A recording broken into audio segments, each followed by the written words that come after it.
وزیر اعظم کا صنعت و زراعت کی ترقی کے لیے روشن معیشت بجلی پیکج کا تحفہ. صنعتوں اور کسانوں کو آئندہ 3 سال رعایتی قیمت پر اضافی بجلی فراہم کی جائے گی. وزیر اعظم سے صنعتی اور زرعی شعبے کے ماہرین اور کاروباری برادری کے وفد کی ملاقات. وزیر اعظم شہباز شریف نے کہا صنعتی اور زرعی شعبے کو اضافی بجلی 22.98 فی یونٹ کی قیمت پر فراہم کی جائے گی. پیکج کے تحت فراہم کی جانے والی بجلی کا بوجھ گھریلو صارفین اور نہ ہی کوئی دیگر شعبہ اٹھائے گا. ملکی معیشت کی ترقی اور روزگار میں اضافے کے لیے صنعت و زراعت کی ترقی انتہائی ضروری ہے. صنعت و زراعت کے شعبے ترقی کریں گے تو ملک کو قرضوں سے نجات ملے گی.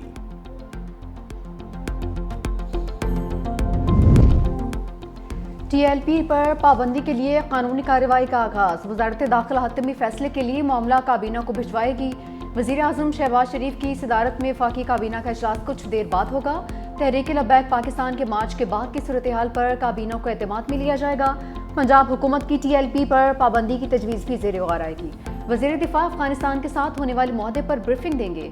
اجلاس میں خیبر پختونخوا میں جاری آپریشن پر بھی بریفنگ ہوگی. ای سی سی کابینہ کمیٹی قانون سازی کے فیصلوں کی توثیق کی جائے گی.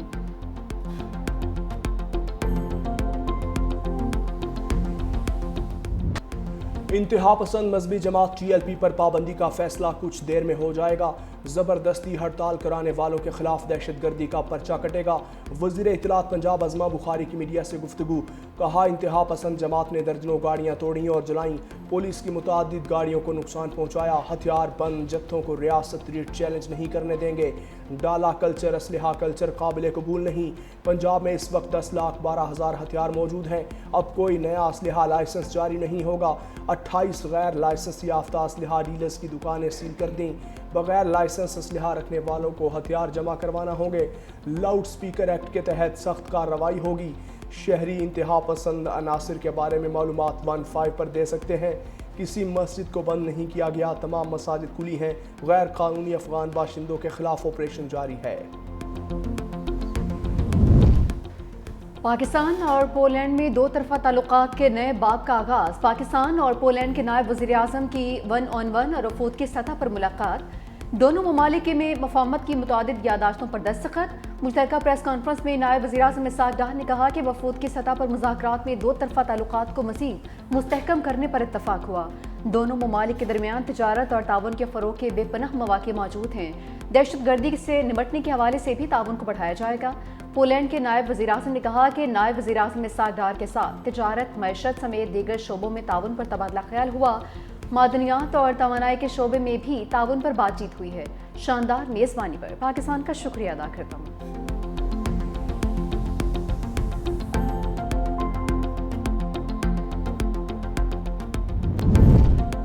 پاکستان کی چین اور امریکہ کے درمیان تعمیری کردار ادا کرنے کی پیشکش. امریکہ میں پاکستانی سفیر رضوان سعید شیخ نے فیوچر سیکیورٹی سمٹ سے خطاب میں کہا بھارت پہلگام واقعے کا ملبہ پاکستان پر ڈالنا چاہتا ہے.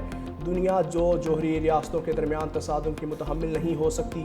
مسئلہ کشمیر کا حل خطے میں پائیدار امن کی ضمانت ہے.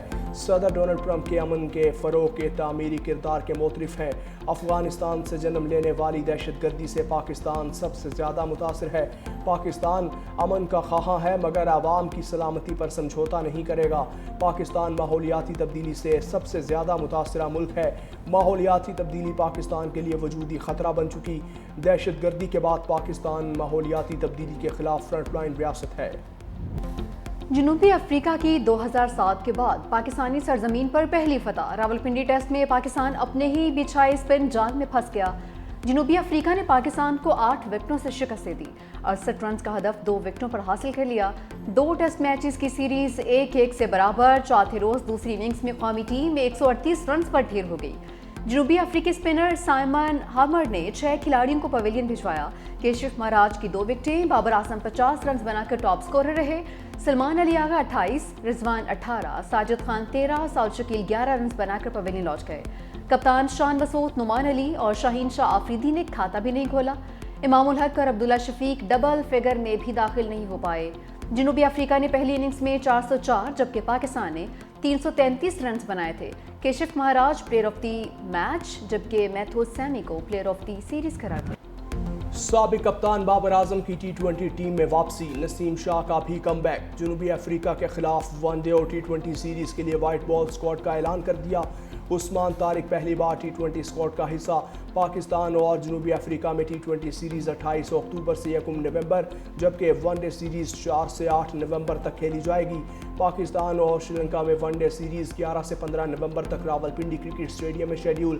سری لنکا اور زمبابوے کے ساتھ ٹرائی نیشن سیریز 17 سے 19 نومبر تک راولپنڈی اور لاہور میں ہوگی۔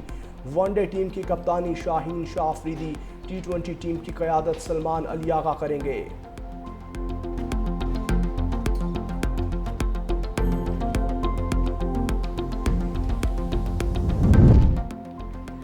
آرٹیکل 191(a) کو درست یا غلط قرار دینے کا فورم کون سا ہوگا؟ 26ویں ترمیم کیس میں جسٹس نعیم اختر افغان نے اہم سوال اٹھایا۔ آئینی بینچ میں سماعت کے دوران جسٹس محمد علی مظہر نے کہا کہ سب سے بڑی مشکل یہ ہے آرٹیکل 191(a) کے دائرہ اختیار میں بیٹھ کر اسے کیسے نظر انداز کر دیں۔ وکیل عزیز بھنڈاری نے کہا کہ سپریم کورٹ کا دائرہ اختیار ہے کہ وہ یہ مقدمہ سن سکتا ہے۔ جسٹس امین الدین خان بولے پھر تو یہ 26ویں ترمیم معطل کرنے والی بات ہو گئی، عدالت نے طے کرنا ہے آرٹیکل 191(a) جائز ہے یا نہیں۔ جسٹس محمد علی مظہر نے ریمارکس کیے، آرٹیکل 191(a) جائز شک ہے تبھی آئین کا حصہ ہے۔ جسٹس شاہد بلال حسن نے ریمارکس کیے، اگر ہم نے فل کورٹ بنا دیا تو آپ کو حتمی ریلیف مل جائے گا۔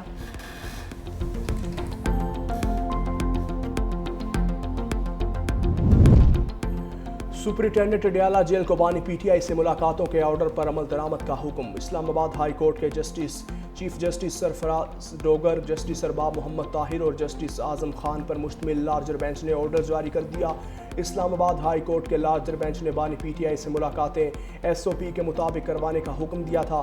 خیبر پختونخوا کے وزیر اعلیٰ سہیل آفریدی، شبلی فراز، علیمہ خان، سلمان اکرم راجہ اور دیگر نے ملاقات نہ کروانے کے خلاف درخواستیں دائر کی تھیں۔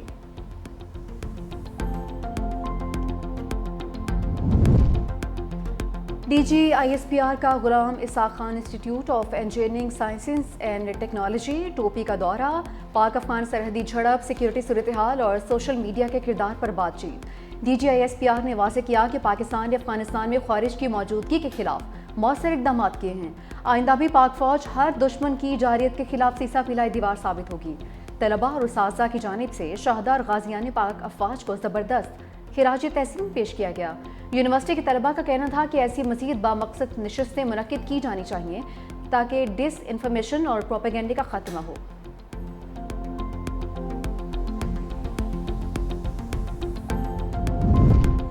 پاک افغان کشیدگی کے باعث تورخم تجارتی گزرگاہ کی بندش کا 12واں روز، دونوں اطراف کارگو گاڑیوں کی قطاریں لگ گئیں، سامان خراب ہونے کا خدشہ۔ تورخم تجارتی گزرگاہ سے افغانستان کے ساتھ یومیہ 85 کروڑ روپے کی دو طرفہ تجارت ہوتی ہے۔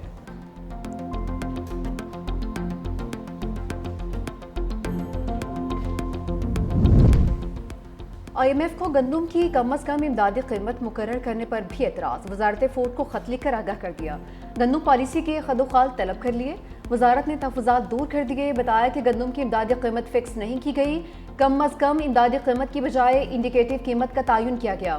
امریکہ کے انٹرنیشنل ہارڈر گندم کی قیمت کی بنیاد پر انڈیکیٹو پرائس نکالی گئی ہے۔ وزیر اعلیٰ مریم نواز کا اپنی چھت اپنا گھر پروجیکٹ کے تحت 1 لاکھ گھروں کا ہدف پورا ہونے پر اظہار تشکر، کہا اپنی چھت اپنا گھر پروجیکٹ نے ہاؤسنگ کے شعبے میں نئی تاریخ رقم کر دی، غریب آدمی کو چھت ملنے کا خواب پورا ہونے پر اللہ تعالیٰ کا جتنا بھی شکر ادا کیا جائے کم ہے، 5 سال میں 5 لاکھ گھروں کا ہدف پورا کرنے کا عزم غیر متزلزل ہے۔ پروجیکٹ کے تحت 1,835,000 خاندانوں کو 120 ارب روپے کے قرض جاری، 22,305 گھر آباد، 64,190 گھر تکمیل کے آخری مراحل میں داخل۔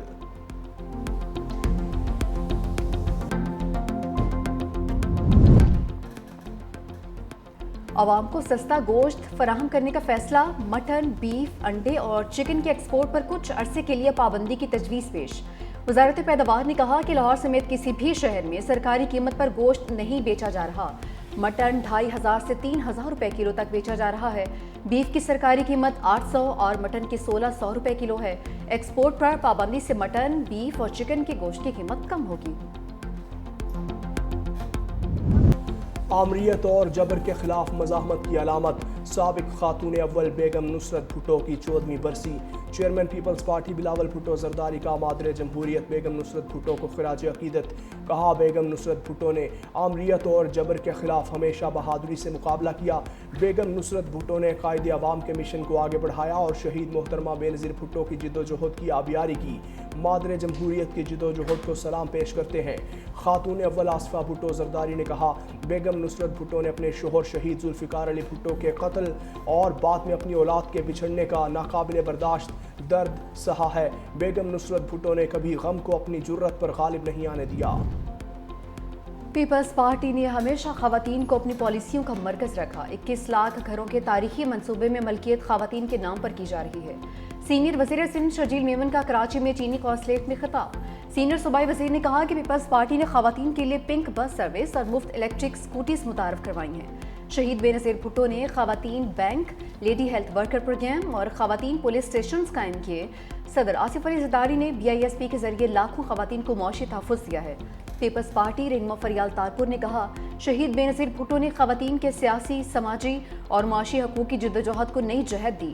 پاکستان اور چین کی دوستی، امن، ترقی اور برابری کے مشترکہ خوابوں کی شراکت ہے۔ پیپلز پارٹی کے سینئر رہنما سید نوید قمر کی زیر صدارت قومی اسمبلی کی قائمہ کمیٹی برائے خزانہ کا اجلاس۔ نیشنل الیکٹرک وہیکل پالیسی پر بحث۔ چیئرمین کمیٹی نوید قمر نے کہا، الیکٹریکل وہیکل پالیسی میں کچھ تضادات تھے۔ ہائیبرڈ گاڑیوں پر ٹیکس لگایا گیا اور 2-3 پہیوں والی گاڑیوں کو چھوٹ دی گئی۔ سیکریٹری صنعت و پیداوار نے کہا، الیکٹرک وہیکل پالیسی پر IMF نے اتفاق کیا۔ IMF نے $1.4 ارب کی فائنانسنگ کی۔ IFC نے $1.8 ارب کی گرانٹ دینے کی حامی بھری۔ 2030 تک پاکستان میں 30% الیکٹرک گاڑیوں کا ہدف مقرر کیا۔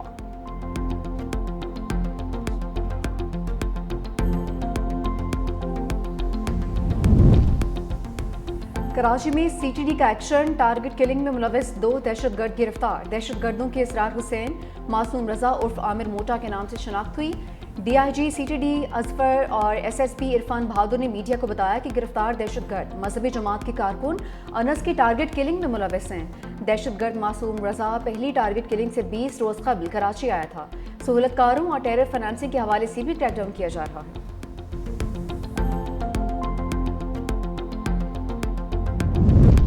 مصدوم میں مغوی DSP یوسف ریکی کو قتل کر دیا گیا۔ نامعلوم افراد نے لاش ویرانے میں پھینک دی۔ پولیس نے لاپتہ DSP کی لاش ملنے کی تصدیق کر دی۔ DSP نوش کی ہفتہ اور اتوار کی درمیانی شب لاپتہ ہوئے تھے۔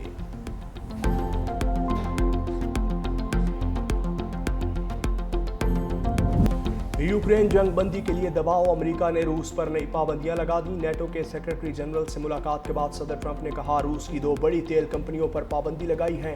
یہ اس بات کی طرف اشارہ ہے کہ ہم آئندہ کیا کرنے جا رہے ہیں۔ پیوٹن سے ملاقات مناسب نہیں لگی، اس لیے منسوخ کر دی۔ بائیڈن نے یوکرین جنگ شروع کی روکنے کی کوشش کر رہے ہیں۔ میں نے پاکستان اور بھارت سمیت 7 جنگیں رکوائیں۔ امریکہ دنیا کی سب سے بڑی معیشت ہے، شٹ ڈاؤن نہیں ہونا چاہیے تھا۔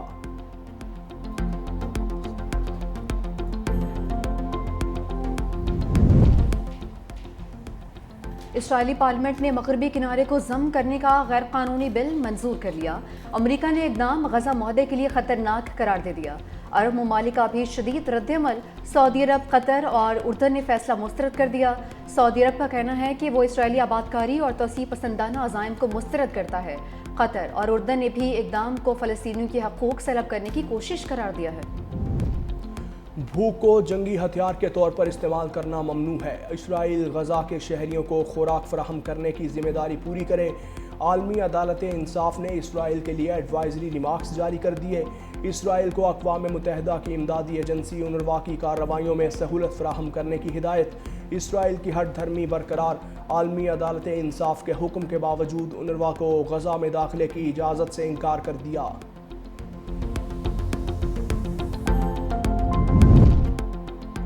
روس سے تیل کی خریداری بند کرنے پر بھارتی اپوزیشن نے مودی کو آڑے ہاتھوں لے لیا۔ بھارتی اپوزیشن رہنما سپریا شری ناتے اور بھارتی صحافی سہاسنی حیدر کی مودی پر شدید تنقید۔ کہا، مودی وہی کرتے ہیں جو ٹرمپ کہتے ہیں۔ ٹرمپ اب تک 56 بار پاک بھارت جنگ بندی کا کریڈٹ لے چکے ہیں۔ سچ تو یہ ہے کہ بھارت کی پالیسی ٹرمپ بناتے ہیں اور مودی صرف جی حضوری کرتے ہیں۔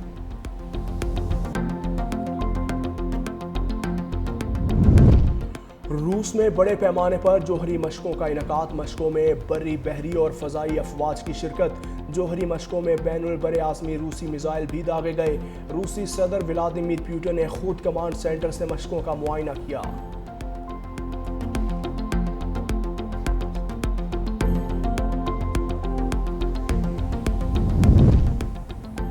لندن میں سڑک پر کافی پھینکنے والی خاتون کو 150 پاؤنڈ جرمانہ۔ خاتون بس کے انتظار میں کھڑی تھی۔ بس آنے سے پہلے خاتون نے کافی کپ سمیت سڑک پر گرا دی۔ ماحولیاتی قانون کے تحت جرمانہ کیا گیا ہے۔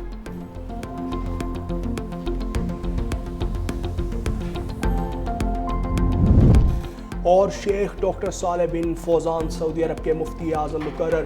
شاہ سلمان نے ولی عہد کی تجویز پر شاہی فرمان جاری کر دیا۔ Sheikh Saleh bin Fawzan bin Abdullah Alfawzan senior علماء کونسل کے chairman, general presidency of scientific research and افتاء کے سربراہ بھی ہوں گے۔ سعودی عرب کے سابق مفتی اعظم 23 ستمبر کو انتقال کر گئے تھے۔